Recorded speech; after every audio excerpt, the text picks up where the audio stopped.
bem-vindo, muito bem-vinda a mais uma transmissão da Seichonoye, o modo feliz de viver em harmonia com a natureza. Eu sou a preletora Daniela Seghessi e hoje, mais uma vez, nós estamos juntos para estudarmos as lições para aplicar no dia a dia. Se você está chegando hoje ou se você está sempre aqui conosco, por favor, nos ajude, curta, comente, compartilhe esse vídeo para que ele se torne visível a muitas pessoas. Caso você ainda não tenha feito isso, inscreva-se no nosso canal clicando aqui, ó, esse botãozinho vermelho que tem aqui embaixo. Se tiver cinza, significa que você já é inscrito, tá? Mas se tiver vermelhinho, inscreva-se, depois clique no sininho, ative as notificações para que você sempre seja notificado cada vez que a Seichonoye publicar um novo vídeo, cada vez que a Seichonoye colocar mais um compartilhamento de boas palavras nesse maravilhoso canal. O tema que nós vamos estudar hoje, como ver o lado bom das pessoas. Olha, ver o lado bom, gente, aqui entre nós, né? É tão fácil quando é alguém que a gente gosta, né? Uma pessoa que é bacana, um amigo, um namorado, né? É tão legal, porque é uma pessoa maravilhosa e é super fácil ver o lado positivo. Mas dependendo de quem for, a gente fala, mas aí complica, né? É fácil também ver o lado positivo do chefe, da vizinha. Diz o preletor José Maria Coelho que a função espiritual da vizinha é cuidar da vida alheia, né? Você gosta da vizinha? Você vê só o lado positivo da vizinha? Ou o ex? Quando você fala do ex, que sentimento que vem no seu coração? Você vê coisas boas? Ou você fala, não, foi até bom que acabou por causa disso, e faz aquela lista, derrama aquele monte de insatisfação para fora, né? Nós já conversamos na semana passada sobre viver os princípios do relógio de sol. Em que consiste esse princípio? Consiste em registrar apenas o aspecto luminoso, o lado positivo de todas as coisas, e não pensar nem falar de tristezas, de aborrecimentos, de dores, né? Então, para ver o lado positivo das pessoas, nós vamos aplicar o mesmo princípio. Se, para viver o princípio do relógio de sol, nós observamos as situações do cotidiano e registramos apenas os aspectos positivos, para ver o lado bom de todas as pessoas, nós vamos aplicar o princípio do relógio de sol e registrar apenas os aspectos positivos das pessoas. Mas será possível? Bom, vou começar utilizando esse livro aqui, maravilhoso, tá? A Verdade da Vida, volume 7. Para quem não sabe, esse volume faz parte de uma coleção de 40 volumes. Essa é a pedra fundamental, assim, aqui está toda a doutrina da Seichonoye, nessa coleção de 40 tomos, né, de 40 volumes, que foi escrita pelo fundador da Seichonoye, Sagrado Mestre Masaharu Taniguchi. A cada 1 ou 2 volumes ele trata de um determinado assunto, tá? E esse volume 7 aqui, ó, por mais que eu chegue perto, acho que não dá pra ver, o nome tá aqui, ó, volume 7, tá aqui também na lombada, tá? Mas é o volume 7, Vida Cotidiana. Esse volume fala como viver na vida cotidiana, no dia a dia, que postura a gente tem que ter, que comportamentos são importantes nós termos para ter uma vida de real valor, para ter uma vida boa, para ter uma vida prazerosa, para parar de ficar batendo cabeça nos mesmos erros, tá? É um volume que vale muito a pena ser lido. E o trecho que nós vamos estudar hoje, esse livro aqui, ele foi escrito em 18 itens. E o item que nós vamos estudar hoje é justamente o 4º. E nesse 4º item, o Sagrado Mestre Masaharu Taniguchi... deixa eu, explicar, porque às vezes a pessoa não tem o livro em casa. Se você tem esse livro em casa, precisa ler, viu, gente? E se você já leu, tem que reler. Se faz tempo, então, que já leu, então precisa reler com urgência. E se você não tiver o livro, você pode adquiri-lo através da nossa livraria virtual, livrariasni.org.br, livrariasni.org.br, tá? Vale bastante a pena, é um bom investimento. O livro não custa caro, mas é um bom investimento, mesmo custando barato.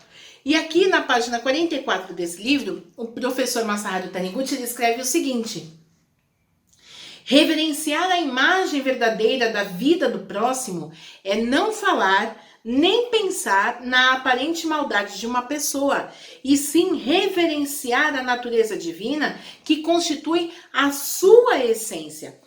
Olha, gente, quando a gente usa aqui na Seitonei o termo natureza divina, ou então imagem verdadeira, ou então essência do ser humano, nós estamos falando da mesma coisa. E o que é essa natureza divina, essa imagem verdadeira, essa essência de todas as pessoas?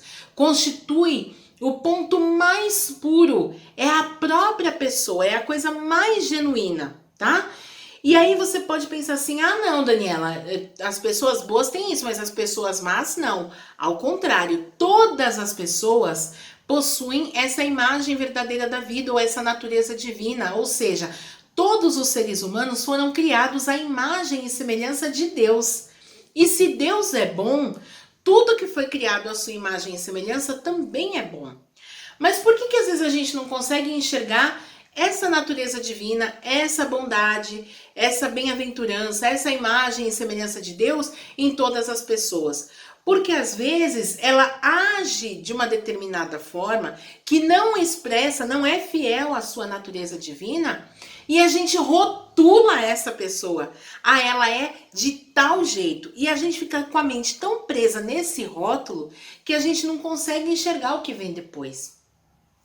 Mas o que a Seitonei nos ensina é justamente transcender esse aspecto negativo que a pessoa esteja manifestando nesse momento e nos lembrarmos de que, independente de como ela esteja se comportando, ela também é, assim como eu, imagem e semelhança de Deus. Ou seja, por mais que ela esteja equivocada, por pior que ela tenha sido comigo, por pior que tenha sido a atitude dela em relação a mim, ela continua tendo algo puro no interior dela, chamado imagem verdadeira, filha de Deus perfeita, tá? E é esse aspecto que a nossa mente deve buscar, por pior que tenha sido a situação, ou por pior que tenha sido a atuação dessa pessoa. Uma vez eu escutei um amigo dar um exemplo sobre isso, falando sobre a pescaria, né? Ele disse o seguinte: quando uma pessoa vai pescar, quem gosta de pescar entende essa analogia rapidamente, né? E quem não gosta também vai entender, porque é muito simples, tá? Quando a gente vai pescar, quando uma pessoa vai pescar, ela coloca lá a isca no anzol e atira o anzol para dentro do rio. Ela só enxerga a água e às vezes o rio tem água muito turva, mas ela tem muita esperança de que, se ela permanecer ali com a isca parada, né, colocada no mesmo lugar, e ela tiver paciência, ela vai acabar atraindo esse peixe que ela não vê, né? E para manifestar a imagem verdadeira do próximo, a gente tem que se comportar como um pescador, viu, gente? Às vezes o que você vê é só um rio caudaloso, sujo, né? A água turva por causa de barro, mas precisa pescar essa imagem verdadeira que não está aparente, mas ela continua existindo ali. Isso é muito importante. Essa predisposição mental, ela é muito importante. Essa imagem verdadeira sendo tão importante assim, por que às vezes é tão difícil?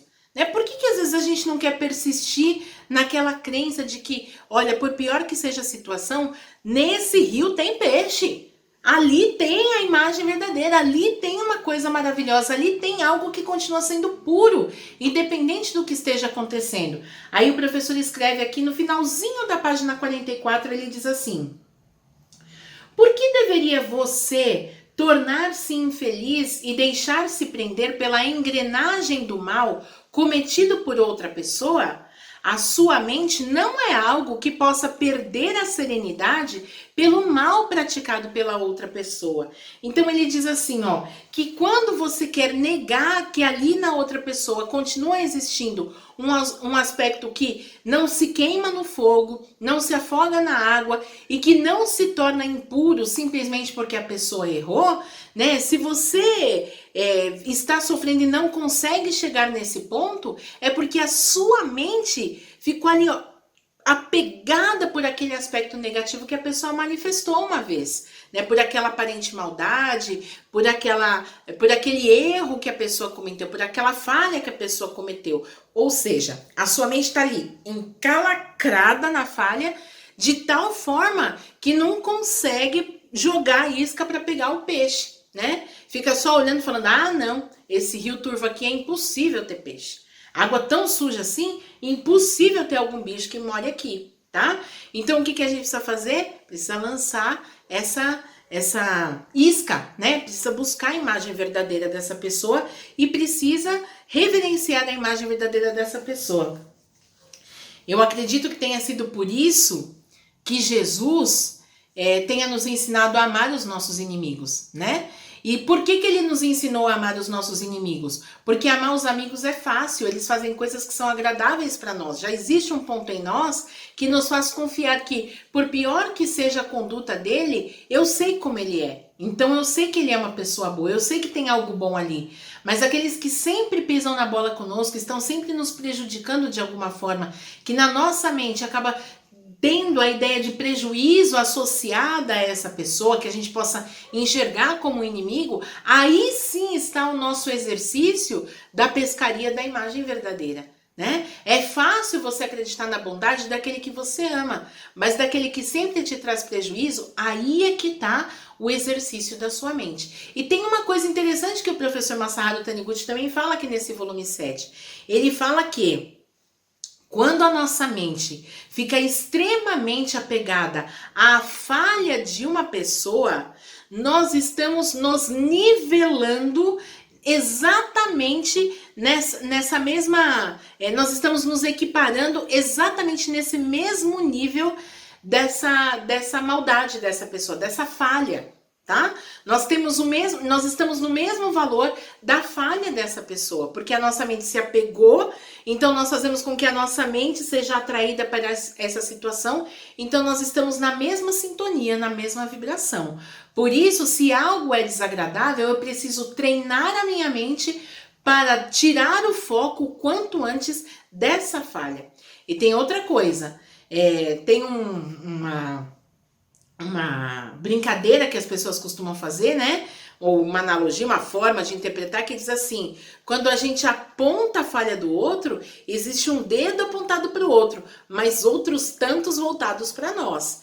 Então, tudo aquilo que a gente aponta no outro, que a gente reconhece no outro, acaba um dia se voltando contra nós. Ou seja, nós próprios, em algum momento, de tanto ficar com a mente focada nisso, às vezes até para querer fugir da situação, acabamos semeando e acabamos atraindo viver essa experiência por nós próprios. Ah, ninguém merece, né? Ninguém merece passar por isso. E aqui, ó, na página 45 do mesmo livro, gente, esse livro é muito gostoso de ler. Esse livro é muito bom, tá? Ele diz assim, ó: mas pensar, eu não vou fixar a minha mente na falha do outro para que eu não me rebaixe a um nível do outro, também não é uma atitude muito bacana, tá? Ele diz aqui, ó: você não deve subir ao trono da benevolência julgando-se consciente e superior. Em outras palavras, você não deve ter complacência com a falha do outro somente para mostrar a sua integridade ou apenas por considerar o ofensor inferior a você. Aí um pouquinho mais abaixo ele diz assim, ó: se quanto mais alto uma pessoa subir, ou seja, quanto mais se elevar o caráter de uma pessoa, quanto mais se elevar a moral, o comportamento de uma pessoa, é nesse sentido que ele está querendo dizer, tá? Se quanto mais alto uma pessoa subir, mais baixos os outros lhe parecerem, essa pessoa viverá sempre com a mente presa à sordidez dos outros. E quanto mais alto ela subir, mais a sua mente acumulará desprezo e crítica em relação aos outros. E essa pessoa acabará retendo dentro de si, sem se dar conta, os bagaços da vida que pensava ter jogado fora. Sabe o que ele está falando aqui?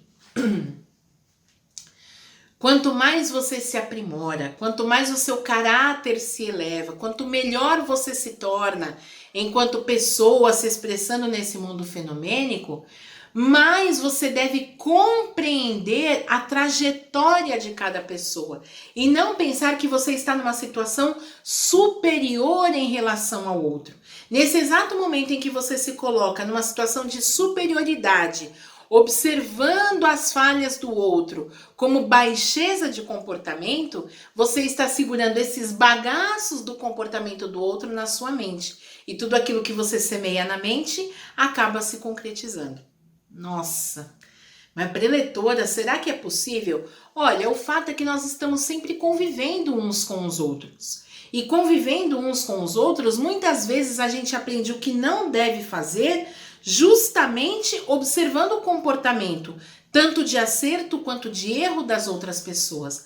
Mas é preciso compreender que, independente do comportamento ser bom ou ruim, fenomenicamente falando, dentro de cada pessoa continua existindo essa natureza divina que quer acertar.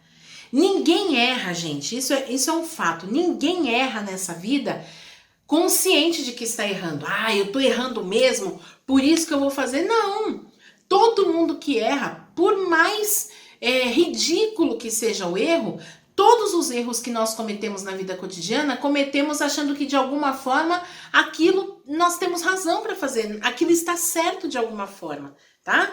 Então, às vezes, a gente precisa passar pela experiência da queda para entender. Eu não posso fazer dessa forma porque desse jeito eu caio, né?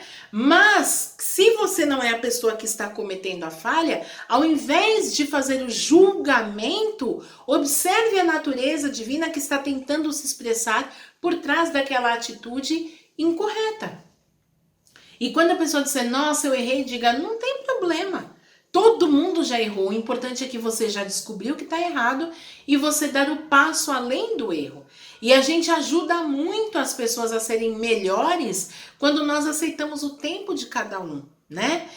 No Canto em Louvor ao Bodhisattva que reflete os sons do mundo, que é esse Canto em Louvor aqui, ele foi escrito pelo nosso Supremo Presidente, professor Masanobu Taniguchi. O meu tá meio apagadinho, o original ele vem bem azulzinho, essas partes aqui, azuisinhas as partes que estão meio apagadas, mas nesse Canto em Louvor tem um capítulo que se chama Amor.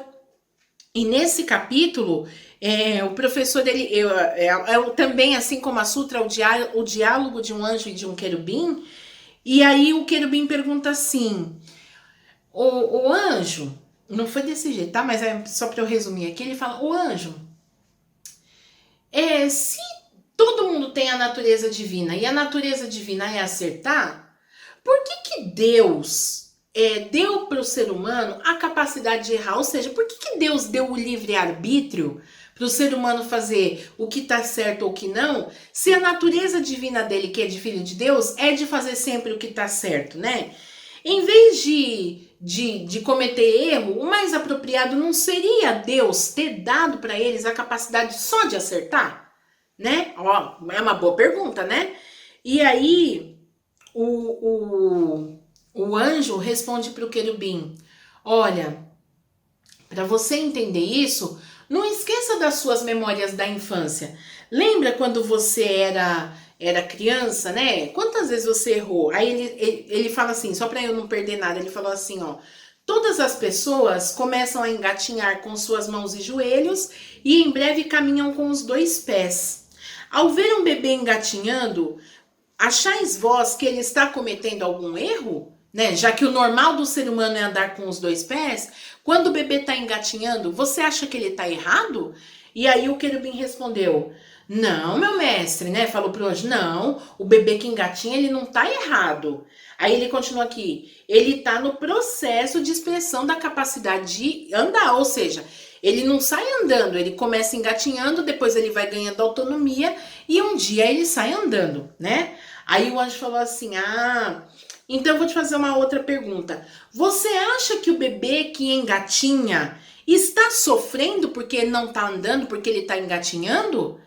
E aí o querubim respondeu, não, o anjo, porque o bebê, a criança que engatinha, os olhos da criança que engatinha, eles estão cheios de curiosidade e sinais de alegria estão em torno de todas as partes dos seus lábios, devido à experiência com novas possibilidades. Ou seja, o bebê ainda não está andando, ele está engatinhando? O querubim respondeu, não, mas ele não está sofrendo. Porque mesmo não andando como os pais, como as pessoas ao redor, Tudo aquilo faz parte da aprendizagem, tudo aquilo faz parte do processo curioso de aprender alguma coisa. Aí o anjo, ele explicou, né? Por que então que Deus deixa que as pessoas cometam falhas, vamos dizer assim, mesmo sendo perfeitas na sua natureza divina? Aí ele responde, o anjo então faz a explicação para o querubim. Deus dá liberdade às pessoas para que elas expressem a sua real natureza, para que elas realmente sintam que a sua imagem verdadeira, na real natureza, é o próprio Deus. Olha que legal, as pessoas sabem que suas ações são erradas porque elas ouvem a voz interior do seu eu real que nunca errou. Lembra do peixe lá dentro do rio? E aí ele faz de novo a analogia com a criança, ele diz assim, ó: embora uma criança que está começando a andar possa cair, a criança não se preocupa com esse distúrbio, mas alegremente se levanta e tenta o próximo passo. Isso porque andar é a natureza real da criança. E a criança não duvida da existência intrínseca dessa natureza. Olha que lindo que ele diz aqui. A criança não perde a alegria mesmo quando cai, porque ela vê a sua imagem verdadeira que já anda dentro da figura dos seus pais que andam e não duvida que ela também será capaz de andar. Assim como esta criança, deveis sempre vos conscientizar da inerente natureza real do Filho de Deus, ver a vossa imagem verdadeira no interior de Deus onipotente, obedecer à orientação da voz mais interna e trilhar alegremente passo a passo o caminho para manifestar a imagem verdadeira. E aí ele fala assim, a liberdade que Deus deu é a maior prova do amor de Deus. Da mesma forma, nós que somos filhos de Deus, nós devemos realmente amar o próximo. E para realmente amar o próximo, nós precisamos deixá-lo livre. Não é porque nós já estamos caminhando e alguém que convive conosco está apenas engatinhando que nós podemos rotulá-lo como alguém incapaz de andar. Ali também existe bondade, ali também existe natureza divina, ali também existe imagem verdadeira, tá?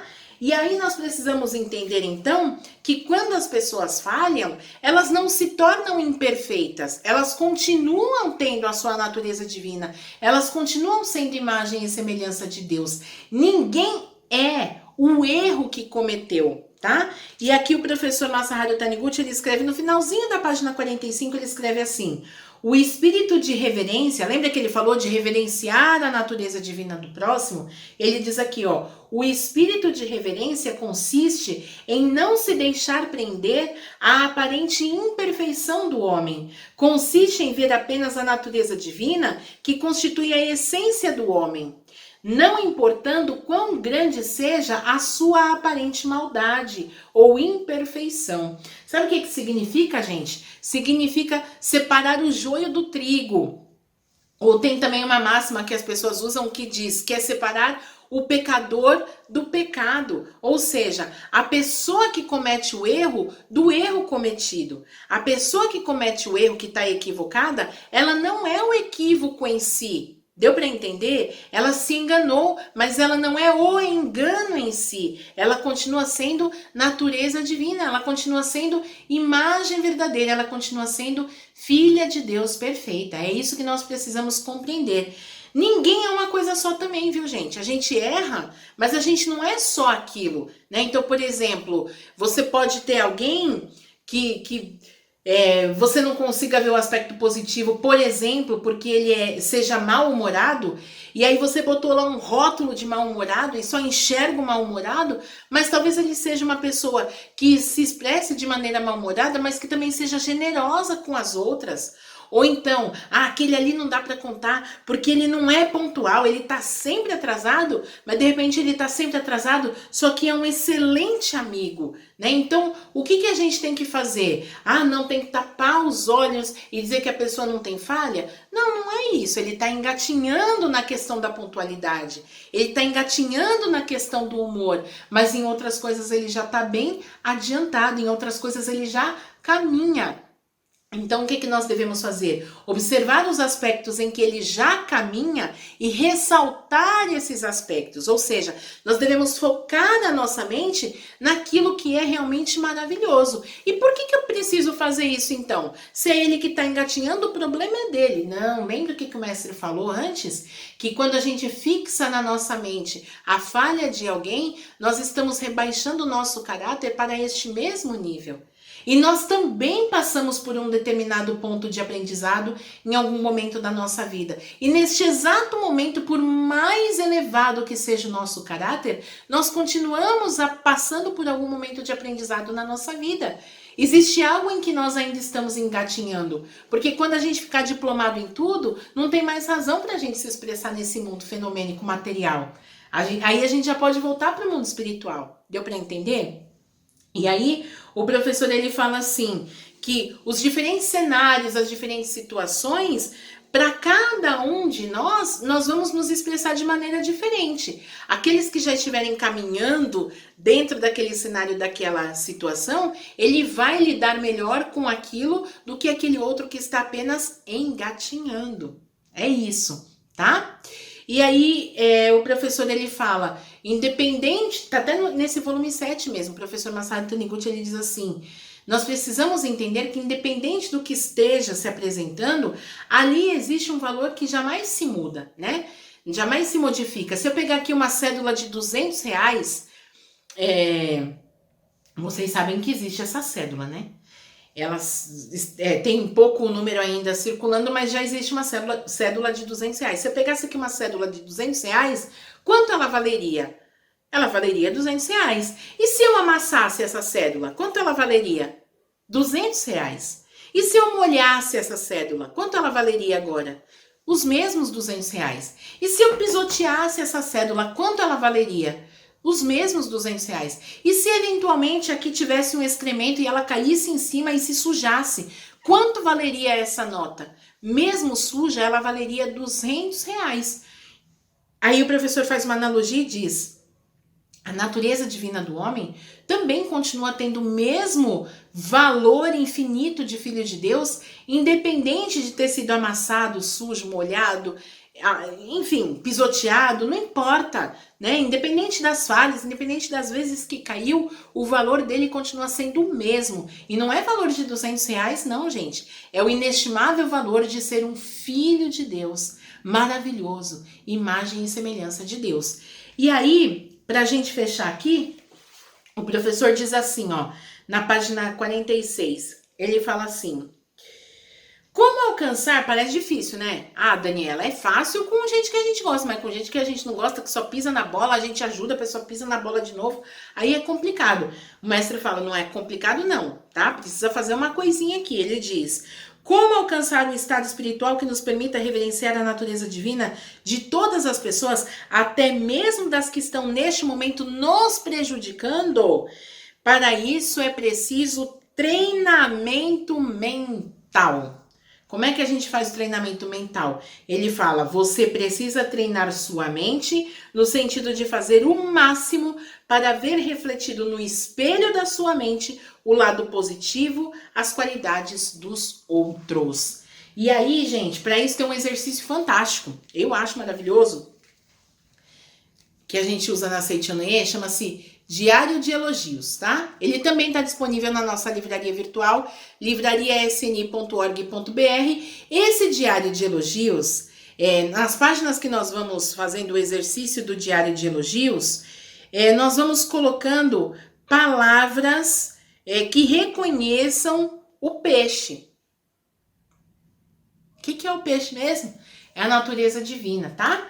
E aí, aqui tem no começo, tá uma letra bem clarinha, que é para combinar com a cor aqui do Diário de Elogio, mas aqui tem toda a explicação de como deve ser feito o preenchimento, que é treinar o elogio, ver a imagem verdadeira, que é a natureza divina que está por trás do que está manifestado ali, contemplar esses aspectos positivos através da meditação Shinsokan, né? Essas são as formas que a gente treina a nossa mente.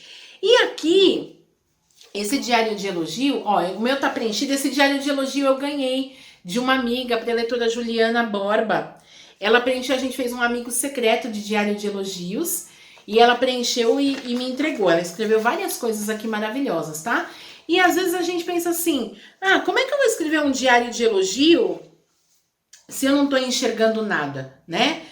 No livro Educação do Renascimento, o professor Keio Kanuma, ele fala assim, que quando a gente não encontra absolutamente nada para elogiar em alguém, a gente tem que começar, nem que seja falando assim, olha, eu gosto muito de você.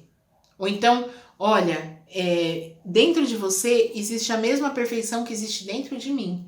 E aí a nossa mente começa a focar nessa pessoa o que está por trás do rótulo que a gente tinha colocado antes. E aí a gente começa a enxergar, nossa, ele tem uma sobrancelha bonita, né? Pode começar assim, gente. Começa pelo jeito que for. Olha, fulano, você tem uma sobrancelha bem bonita. Você não precisa dar o diário de elogio para a pessoa como eu recebi da Ju, não, tá? Você pode guardar o diário de elogio para você, não tem problema nenhum. Mas o que o professor está dizendo para nós, o professor Masaharu Taniguchi está dizendo para nós, é que nós precisamos treinar. Nós precisamos treinar a nossa mente para enxergar esses aspectos positivos. Por que o treinamento é importante para nós? Porque a nossa mente ela vai se tornando cada vez mais afiada naquilo que ela exercita mais. Então, as pessoas que têm, por exemplo, o hábito de observar aspectos positivos, mesmo que esteja acontecendo uma coisa terrível, ela consegue enxergar um aspecto positivo no meio daquilo tudo terrível. E aquela pessoa que está sempre acostumada a reclamar, vai estar tudo maravilhoso. Ela vai achar uma coisa para reclamar. Então, o que ele está dizendo para nós? Exercite esse músculo, né? Assim como o braço fica forte de tanto exercitar um músculo, então exercite esse músculo chamado mente de forma a observar os aspectos positivos. Não precisa falar uma coisa que a pessoa não seja. Elogie os pontos que ela já possui. Se ela só tiver um, escreva muitas páginas esse um que essa pessoa tem, esse aspecto positivo que a pessoa tem, tá? E aí depois a gente começa a se dar conta que a gente só enxerga no outro aquilo que existe dentro de nós. A gente só consegue reconhecer. O que é reconhecer? Olha a palavra reconhecer. Reconhecer é conhecer de novo, né? Quer dizer de novo, duas vezes. Refazer é fazer duas vezes. Reconhecer é conhecer duas vezes. Se você reconhece um aspecto em alguém, significa que você já conheceu esse aspecto antes. Onde estava esse aspecto que você conheceu antes? Dentro de você. Por isso que o fundador da seita Kurosumi, ele tem uma máxima que também está aqui no volume 7, que ele diz assim: o coração do próximo é um espelho. Vejo nele refletida a minha própria alma. Ou seja, se alguém está se expressando de forma imperfeita ao meu redor, significa que existe uma sujeirinha na minha mente que eu mesmo devo limpar. O primeiro passo para limpar é elogiar e agradecer. Vamos colocar em prática? A gente se encontra de novo na próxima semana. Até lá! Oração para negar o mal. Neste momento, compreendi que minha imagem verdadeira é filha de Deus. Compreendi também que imagem verdadeira deste mundo é o reino de Deus. Se enxergo algum aspecto imperfeito, isso não passa de miragem. A imperfeição não existe. O mal não existe originariamente. Muito obrigado.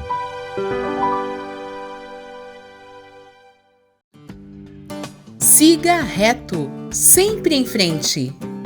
Eis um conjunto de histórias para mudar a sua história. Com grande sabedoria em palavras simples, este livro vai surpreender você. Fé, modo de viver, família, superação, amor e gratidão, eu e o outro, são temas encantadoramente envoltos por histórias curiosas e tocantes, pela tradução delas para o dia a dia e por dicas práticas que transformam a vida de quem as aplica. O autor, preletor da sede internacional Fernando Antônio Mendes Marques, é um palestrante experiente que transmitiu para a forma de texto a sua narrativa espontânea que cativa públicos no Brasil e no exterior. Siga reto, sempre em frente. Eis um conjunto de histórias capaz de mudar a sua história. Garanta já o seu exemplar acessando nossa loja virtual em livrariasni.org.br ou ainda pelo WhatsApp 11 5074 4180. Siga reto, sempre em frente.